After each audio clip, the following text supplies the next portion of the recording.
Welcome to the first module in Rural Valuation. In this module, we basically introduce the whole area of rural valuation. And I want to make an argument for the importance of rural valuation and, in fact, the rural sector in Australia. Because while a number of our students will be taking this course from various parts of regional Australia, generally it's not totally well appreciated how important the rural sector is in Australia. That's largely because about 68% or about 2/3 of Australia's population live in only a handful of capital cities and their surrounding developed areas. This means that the other 30% occupy an awful lot of Australia. It works out to be something like over 99% of Australia is occupied by this 32% of non-capital city dwellers. And so it appears to be remote because there aren't too many people living in rural Australia. But on the other hand, about 2/3 of Australia's gross domestic product comes from regional Australia in the forms of mining and agricultural production, rural production, farming production. What this means is that something like 2/3 of our country's economic vitality is generated by 1/3 of the population, so it means that they're working really hard compared to us city dwellers. And to do it, they're occupying the overwhelming majority of the land area of our continent. And so this is important stuff.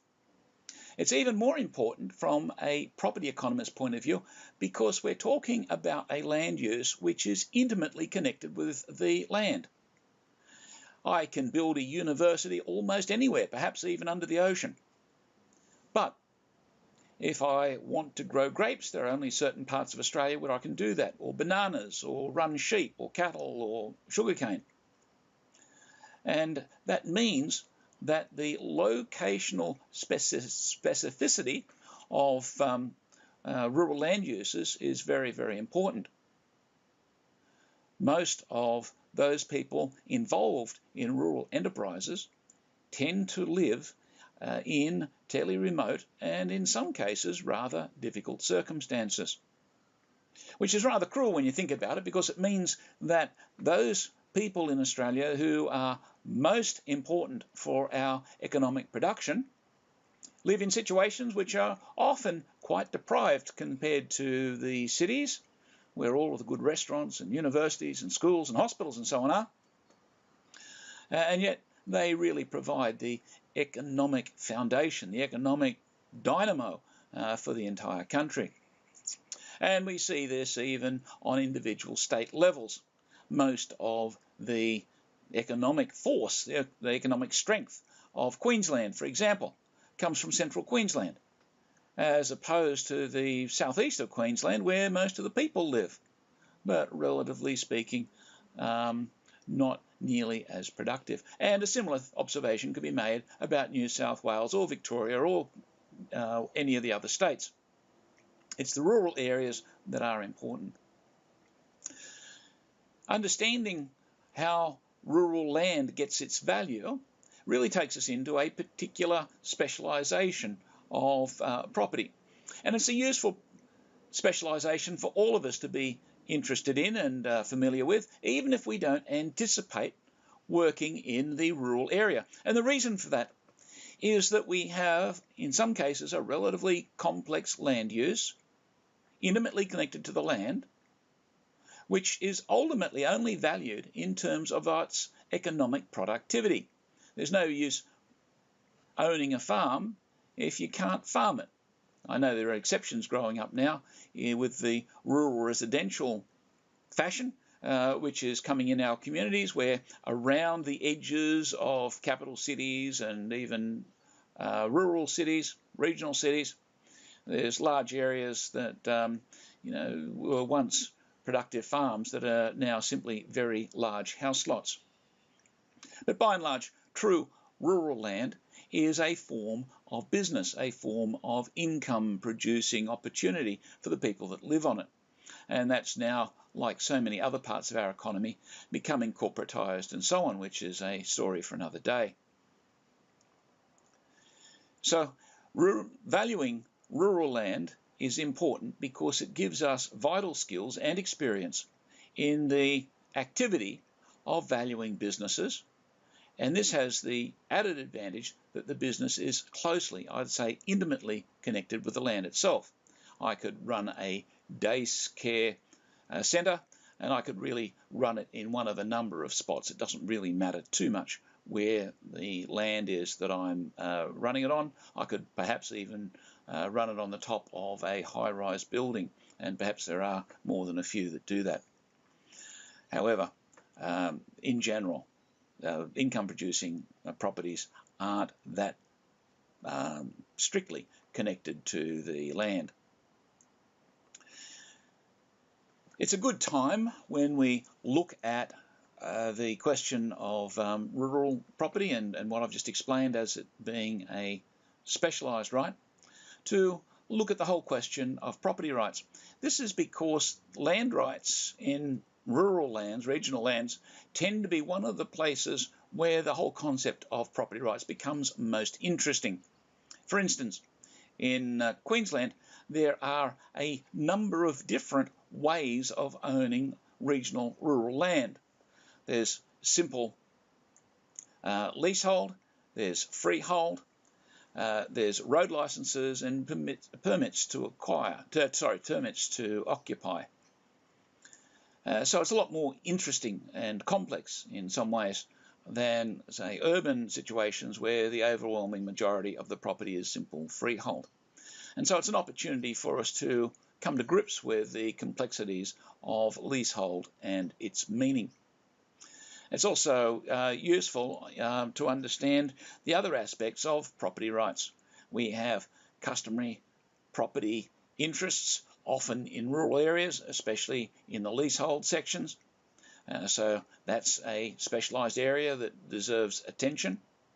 We also have the question of plant and machinery, because often rural properties have considerable plant and machinery as part of their operation, and so valuing a rural property means that we have to be sensitive to the importance of the plant and equipment, and also the distinction between improvements and the land itself.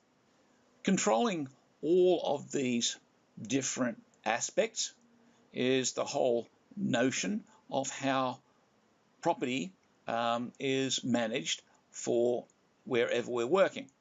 And as you're aware, that is distributed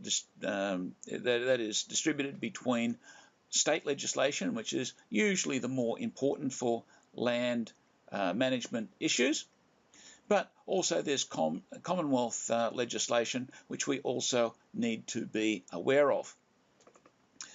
As we go through the study guide, and I would recommend very strongly that you follow up listening to this talk by reading the study guide, you'll find that there is a selection of relevant legislation, and some of it might come as a little bit of a surprise to you. Why do I have to be familiar with the Income Tax Assessment Act if I'm valuing a rural property? Well, it may not appear to be very relevant to a cattle property in central Queensland somewhere. However, it's very important when you have to understand things like tax implications and so on in the income calculations that are behind the business, which is really what the cattle station is set up to do. So there's a selection of legislation that you need to be aware of. There's a list in the study guide. I won't go through it now. You'll find that of the legislations that are listed, the most important are the various land acts in the various states, so be familiar with the Land Act in your own state. And if you are studying this from outside Queensland, similar to other units, you'll find that we probably have a bit of a emphasis on Queensland legislation, but use that as an opportunity to compare and contrast with your own state's legislation, because after all, you'll need to be familiar with your own state's legislation for your day-to-day work. So go through the legislation list in the study guide by all means. Doesn't mean you have to read all of it cover to cover, but it is important for you to be familiar, especially with the Land Acts, and put aside the task or the opportunity to at least become familiar, skim over, if you like, the other legislations that are being cited. Obviously, going back to the Income Tax Assessment Act, you're not going to read that thing. It sort of probably requires more reading than most university students would do in their entire course, just that one piece of legislation. But having a general understanding of it is fairly important. The Land Acts, by contrast, are going to be very much our stock in trade. So make sure that you take far more interest in those. And you'll need those not just for rural valuation, but also for your other advanced valuation work as well. Third area that is very important is the customary title area. There is a fair bit of Aboriginal native title legislation, both at a Commonwealth and state level, and it's important to be aware of it. And in some cases it can have an impact depending on where you're working and whether or not customary title has been fully extinguished or not. Generally, I've mentioned it earlier, it's important for you to at least open this up. Make sure you find the locations where the legislation is kept. AusLit website. It's fairly easy. If you simply Google or search for any one of the legislations, you'll probably find them sort of very easily. They do tend to move around a little bit, and so setting you a specific website is always a dangerous thing to do. But by all means, find them, bookmark them yourself, and become familiar at least with their generalities. When we look at the Queensland situation, to give you an idea of the overall structure, we find that there is an overall strategy, if you like, an objective behind the Land Act. And that is because it has to do with managing land for the good of the citizens of Queensland. The same could be said for citizens of New South Wales, Victoria, or Tasmania, or whatever. In Queensland, explicitly the 1994 Act, which is what we need to be aware of, is aligned with concepts, if you like, guiding principles of sustainability, evaluation, development, community, purpose, protection, consultation, and administration. And you'll find those aspects reflected in the details of the legislation. And we can go over what each one of those words mean. They tend to be fairly self-explanatory, especially, say, sustainability, which is very popular at present. But it all comes down to this ultimate objective of administration for the good of the community. One part of the community which is rising in importance, or has been rising in importance, is the importance of adequate respect to customary title owners, our Indigenous Australians. One way or another, we have the reality that white Australia, European Australia, however you want to conceptualise it, non-Indigenous Australia, arrived in Australia and basically took over the land which we would like to say as colonists, immigrants, non-Indigenous Australia was not owned, but the Indigenous people had a completely different view, which was ignored for the first couple of hundred years of settlement. And now we're coming to grips with how to recognise it without sort of ruining the non-Indigenous community and economy. And that very much is an ongoing process. And it's worth reading about some of the details as they're listed out in the study guide. And you'll find that this may be getting to be a familiar story. It's a story, though, that you need to be very conversant with. In rural Australia, considering about 40%, over 40% of Australia's land mass is held by leasehold, that's the privately owned, not the deserts and so on, that leasehold land is considered to varying extents and subject to review and investigation. It can be subject to at least some degree of customary title. The ownership of the property rights still remain with the Indigenous owners. and considering most of that leasehold land is in regional Australia, in the farming parts of Australia, these are important things to be very, very familiar with. So we need to read up on those. I won't go into the details at this point, but it's important for us to be familiar with at least the possibility of customary title and the impact that's likely to have on rural value. As we come into the rural world, there are a number of terms that we need to come to grips with. Now, there are probably more than are listed in the study guide, but I'll just introduce some of them to you because you really need to have these available and probably make up a list of terminology, of common terms as you go through, especially if you're not living in regional Australia, if you're taking this unit from a capital city where things like beast area valuation is a very unfamiliar term. It's useful to get these definitions and make a little glossary for yourself. The first, probably three important ones, are the concept of a going concern. And a going concern means a farm enterprise which includes all of the components required for the operation of the business, of the farming enterprise. In the case of a farm, it may include things like machinery, crop, stock, shares, and so on. And so the going concern is the value of the whole business enterprise. That's very similar to the expression walk-in, walk-out value, WIWO for an acronym, if you like acronyms.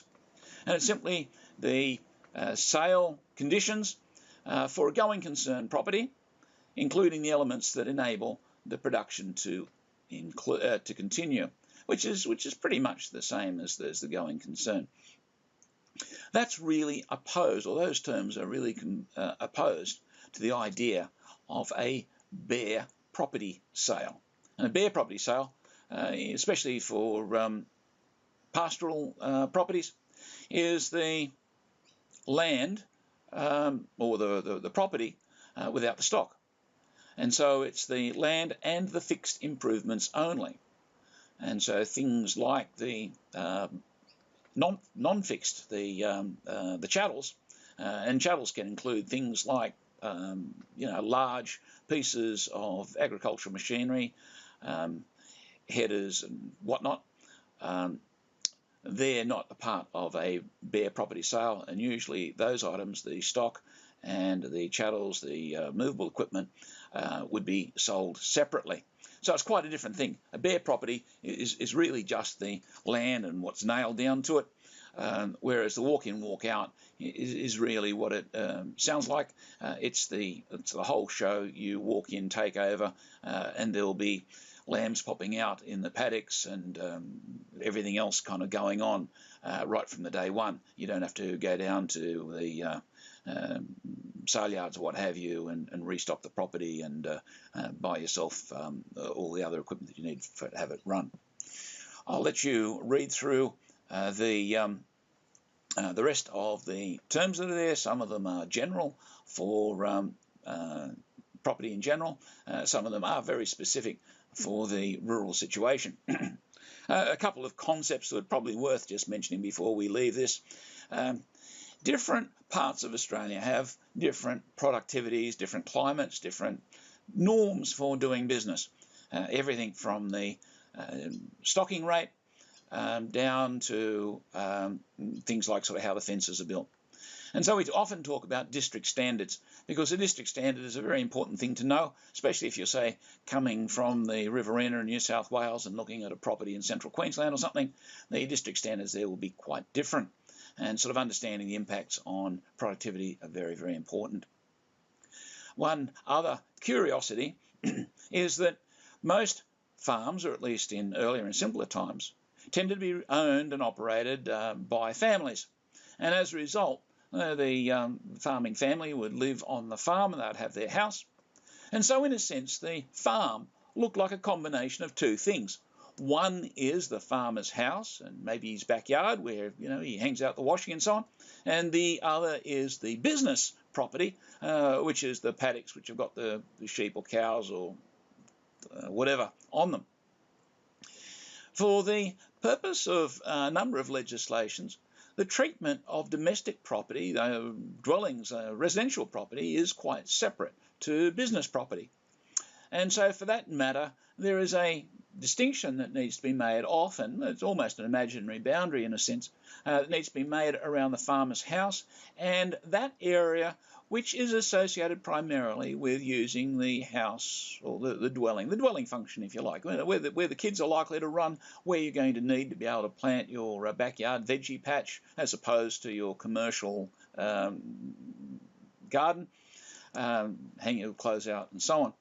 The name for that area of land which is associated with the house is referred to as curtilage, and it's a useful term to be able to identify. And as I say, the other terms are there in the study guide, and I do recommend that you become familiar with them. Because what we need to do, you see, is get to understand the way that a farm works and why people buy and sell them. Primarily, farms are bought and sold on the basis of their capacity to earn an income. So they're a business, an economic unit. And so to understand the economics of farms, we need to look at what actually makes them productive. And there are really a small number of things. The basic land itself is probably the most important. So what is the soil type? What's the quality of the soil? Is it cleared? What's the natural vegetation? Is it useful for the farm use, or is it absolutely a pest because it keeps growing up in the form of weeds and getting in the way? And so we've got the land, we've got the vegetation, we'll also have the climate. And climate, we're really getting down to microclimates very often, so the climate in one side of the hill will be different to climate on the other side of the hill. And this can be vitally important for some crops, and in some cases, a piece of land that might be every bit as good for growing sheep or cattle, what have you, may have some really high value land use, say as a vineyard or something, on one side of the hill or the other, or it may have a paddock which is of a particular soil type, say volcanic soil compared to some sort of sandy rubbish.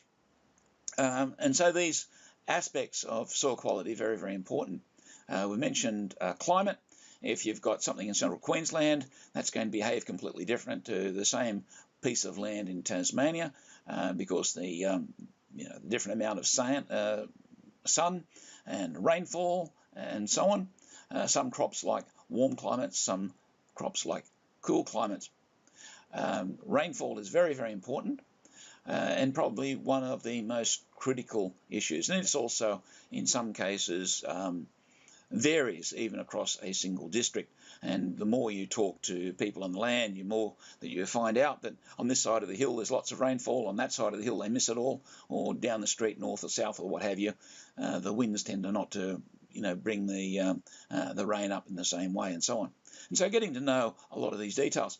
When we look at these economic characteristics, though, they really come down to the physics, if you like, the physical presentation of the land itself. Now, to a certain extent, you're not going to be nearly as interested in the physical situation if you're used to valuing commercial space in Queensland or in Brisbane. And that's because it doesn't really matter whether the rain falls or not if you're looking at a industrial, warehouse site or something, unless it's really extreme. And certainly the soil quality, it only becomes an issue if it's such a swamp that you have to spend more on your foundations or what have you. Generally, you see, urban valuation doesn't really take a great deal of interest in the land or the climate or the vegetation or any of those things. We simply build over it and forget about it. Whereas we have to take that very, very seriously when we're looking at rural land. When we're looking at these economic characteristics, it's a good idea to take a little bit of time out to maybe explore some of the data, the commentary on rural Australia. The various agricultural departments in the various states are a really good place to start.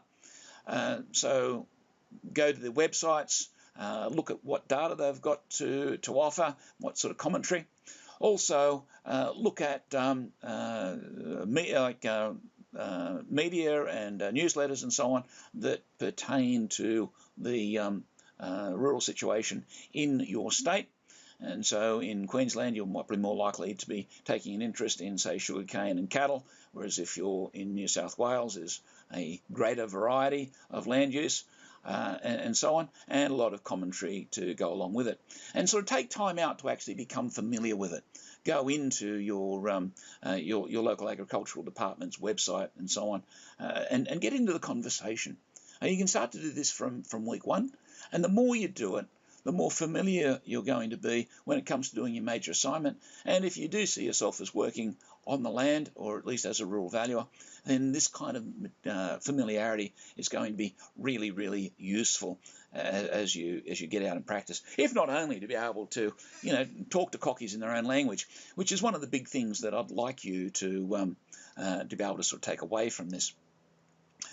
Okay, there are a couple of general characteristics, if you like, of the land.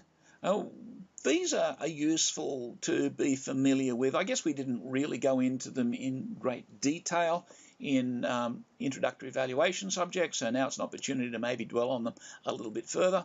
What is it that makes land special?